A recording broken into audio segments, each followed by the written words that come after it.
Magandang araw po mga kapuntos, at sa araw na ito po meron po akong tampok na video para sa inyo at sana ay magustuhan ninyo. Kaya sa mga bago pa po sa aming channel, please po don't forget to hit the subscribe button at ang notification bell para maging notified kayo sa bawat video na ilalabas ko sa channel na ito. At bilang kahilingan po ng punto por punto team at naway maintindihan po ninyo, sana po wag nyo pong i-skip yung mga ads sa aming mga video. Sa maliit na bagay na po na yan, malaking tulong po yan sa ating programa at sa ating ministry. Sana po maunawaan po ninyo. Maraming salamat po, kaya wag na po natin patagalin. Simulan na po natin.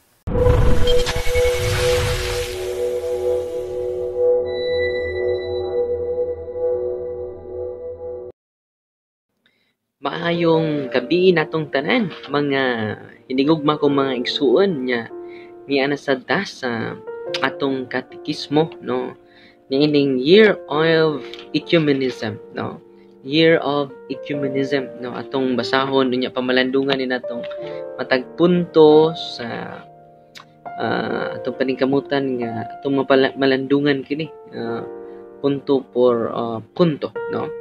Una diri sa Decree on Ecumenism, no, sa document nga Unitatis Redintegratio, no, sa paragraph 1 itong basahon kay mao man ni ang atong angay natong dangpan, no, angay natong sandingan ang official statement sa simbahan, no.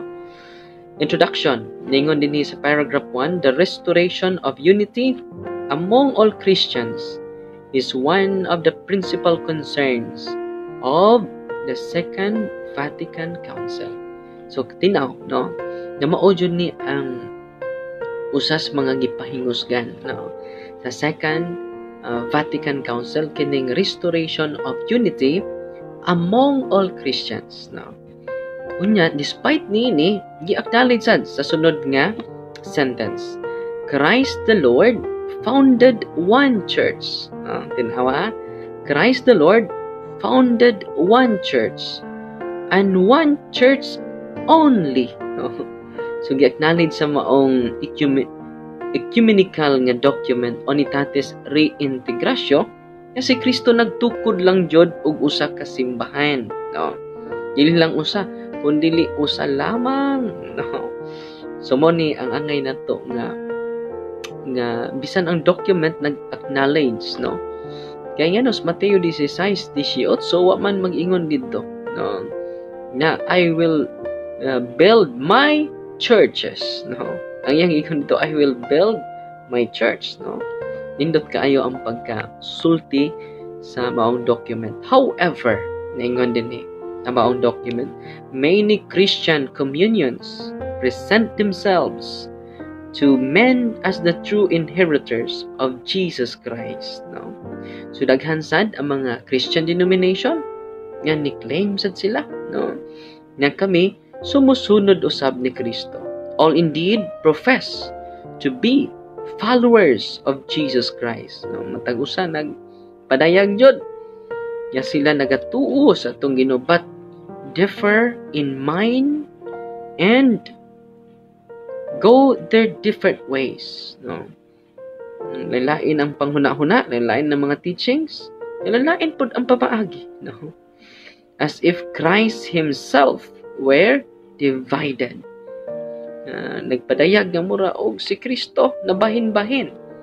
Such division openly contradicts the will of Christ, scandalizes the world, and damages the holy cause of preaching the gospel to every creature. So gitinaw nga kini mo'y hinungdan nga nakapaskandalo kini sa kalibutan o nakasumpaki kini sa kabubuton ni Kristo. Unahan ta, ningon pa jud ang document, but the Lord of ages wisely and patiently follows out the plan of grace on our behalf, no. Ang atong Ginoo nagpailob lang, no, ug makiadmanon siya nga nagpadayon sa plano sa grasya sa ato nga bahin maka-cooperate kita. sinners that we are, bisan pag kita madaghag kakulangan mga igsuon. In recent times, more than ever before, he has been rousing divided Christians to remorse over their divisions, to the longing for unity.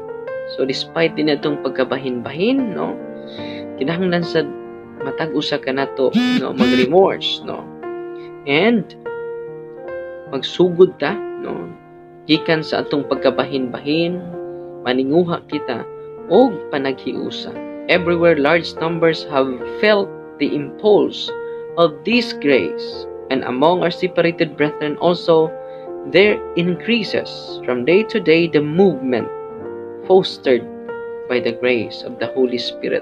So naubay-ubay na sad ni nga mga igsuon nato nga it is the grace of the Holy Spirit na kita mag-desire, maglong for restoration of unity among all Christians. No, this movement toward unity is called ecumenical. No, mo ni gitawag ecumenical. No, those belong to it who invoke the triune God and confess Jesus as Lord and Savior, doing this not merely as individuals but also as corporate bodies. No, hindi man gud nato mahimo nga individual lang, no, kundili corporate bodies. Kinahanglan maghiusa kita unsaon nato pag-realize ang maong panaghiusa. For almost everyone regards the body in which he has heard the gospel as his church, and indeed God's church. No, all, however, do different ways long for the one visible church of God, a church truly universal, set forth into the world, that the world may be converted to the gospel and so be saved to the glory of God. So gi-highlight din no, nga matag usa nagtuo sa Holy Trinity, o nya nag-consider nga si Jesus as Lord and Savior. No, dili ni mahimo nato nga kita lang Katoliko, no, o dili corporate kini, no, nga maghiusa tanan nga mga klase-klase nga mga pundok. Yan naman, ang simbahan di ay, no, ang iyang membership dili lang siya visible, no. Kita nga nabunyagan jud literal mo na visible member of the church. Doon na may gitawag invisible member of the church. Ya kining naninguha pagpaningkamot, no. They are part of the church, no. Invisible member of the church, because the church is Catholic. The church is universal. It is led by the Holy Spirit. No? So, naninguha po sila pagpaningkamot. They are invisibly member of the church, spiritual membership of the church. No? So, kini mga tawhana, no, pinaagi silang pagpaningkamot, no, and they are longing for the one visible church. No, they're longing for the one visible church of God, a church truly universal and set forth into the world, that the world may be converted to the gospel and so be saved to the glory of God. No? The Sacred Council gladly notes all this. It has already declared its teaching on the church, and now moved by a desire for the restoration of unity among all the followers of Christ. It wishes to set before all Catholics the ways, means, by which they too can respond to this grace and to this divine call. So, akong pamalandong ini, kung akong nakita ang simbahan ba, no, sa iyang pagkainahan, no, despite ining mga anak niya nga na-divided pag-ayo, no, ang mga igsuon na to nga mga naanas laing pagtuo, they are sons and daughters, no, of the church, no, nga isip inahan, no, nagtinguha siya kahiusahan, no, na mga anak nga magpabadlong, na anak nga muatake niya, no, pero isip simbahan mo ni kanindot sa inahan nga simbahan, no, ang Santa Iglesia Katolika, siya na gipasakitan, siya na giatake, siya pod mo ni natakdan yun siya, no. Kining karakter sa simbahan ba natakdan sa karakter sa atong manunubos mismo. So malandong lang ko sa introduction, makatandog kayo no ang maong nga desire tinguha sa atong simbahan. Usa jud siya kainahan no. Nya nangandoy despite sa kabuyagan sa pipila ka anak o kamatinud-anon sa pipila ka anak no. Sama siya sa inahan no. Kamo akong mga anak no. Muni nga kundi mo ning pamalandungan ang simbahan, usa jud siya kainahan nga nagtinguha og kahiusahan despite sa kapilyo sa iyang mga anak no. Wow no. The image of the true church no. Una nga kabantay mo sa simbahan bisag siya gitabangan no, pila guni nagtabang niya klase-klaseng pundok, siya pud ang nag-set og example nya maghiusa ta no. Siya po'y nanguna no, mo ning karong tuiga makigsunan no, dalaygon kaayo ang pag-declare sa tibok simbahan kaning year of ecumenism no.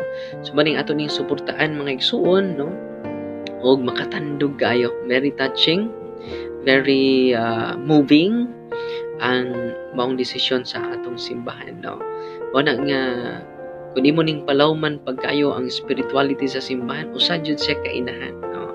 Dili magtanom og pagdumot, dili pod manimaos no, kundi ang iya lang jud no, tinguha lang jud siya panaghiusa maglingkod ta nya padayon ta sa pagdialog nya pong i-acknowledge diri sa paragraph 1 nya ang simbahan gitukod sa tuong Ginoo usa ra jud no. Pero iyang gipalapdan no nya ang pagka member sa simbahan dili lang siya visible no, kundi na po yung mga invisible members of the church no, itong mga igsuon nato nga nininguha in town sa pagbinuotan, wa pa sila mahinog ang ilang pagkahibaw no sa kamatuoran. Mura ba og mangga mga igsuon dunay ahat nga pagkahinog sa may lamian ng ahat nga paghinog, ajoy lami aslom kayo. Pero kung matured, sakto nga pagkahinog, no, lamian kayo nga mangga, no. Wala nga very touching, very moving ang gihimo sa Santa Iglesia Katolika, no, sa nining year of ecumenism. Kung masabtan ni nato, wow, amazing kayo, no. Ang simbahan o sa jud kainahan, no, inahan nga puno sa gugma, puno sa pagtuo, o puno sad sa paglao, no. Wanang ako, no, wanang tuon pod, no, kunya pamalandong, pagampo o pagbasa. Ako lang ipaambit ninyo kining maong kamaturan. Salamat kayo mga pinangga nga migsunan no sa inyong pagsunod ug pagsubaybay no. Kay mo ko celebrate pa ta sa Santos nga misa alang sa atong igsuon ni pare si Father Charton no, matay in taon iyang papa ka miaging adlaw no. Condolence no sa pamilya sa mga Plateros family no. So, mo-celebrate ko karong alas 8 man kay sunan niya. Salamat kayo niya. Paragraph 1 man to. Karong sunod adlaw na sad atong hisgutan na sa ding paragraph 2, no. So ato ning pamalandungan o padayon ta, no. Hinay-hinay lang, no. Ya kumbate, no. God bless us all in the name of the Father and of the Son and of the Holy Spirit. Amen.